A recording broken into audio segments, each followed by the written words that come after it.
bringing the Russian angle here. Yes, we know that they have hacked us. Van Hipp is with us. Here's a guy who knows a lot about cyber warfare. So, Van, same question to you. Should we go on offense? Well, absolutely. I agree with General Keane. He's spot on. I agree with him 100%. But first of all, hats off to Microsoft. We need more American companies like this doing things to try to counter the Russians on this. And I think it's very interesting. I think the New York Times missed this piece. Why were the Russians attacking the Hudson Institute?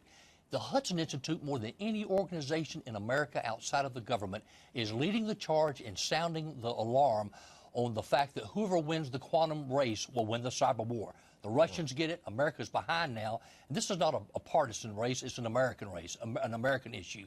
We've got to win it. Well, but Stuart, there are three things I would do right now. Number one, I would create a cell, a special cell in the National Security Council designed at winning the quantum race and coordinating throughout the government. Number two, General Keane talks about those tools. The Department of Homeland Security has a Science and Technology Directorate. There was a hearing in Congress yesterday about cybersecurity research within the Science and Technology Directorate. It shouldn't be a debate. Science and cybersecurity research, because they're doing applied research. They're trying to establish and create those tools now that General Keane is talking about. That needs to be priority one of the Department of Homeland Security Science and Technology Directorate. And thirdly, Stuart, as far as the Russians are concerned, Estonia. Yes, why? That's a little country. Why Estonia? The Russians were hacking into the Estonian banking systems back in the 1990s. They have probably developed some of the best counter mechanisms and tools that General Keane talks about. NATO has established its Cybersecurity Center of Excellence in Estonia. Today, we don't have an ambassador to Estonia. I would have an ambassador. I would not put a bureaucrat in there. I would not put a hack in there. Okay. I would put a cybersecurity expert in there, and let's get some of their tools. But I want to know if we should go on the attack. We know they've hacked us. They know that that's a cyber attack.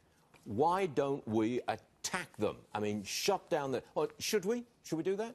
Well, we can certainly start doing... I would up it in phases. I would begin with what we call cyber booby-traps. The country of Georgia has done that before.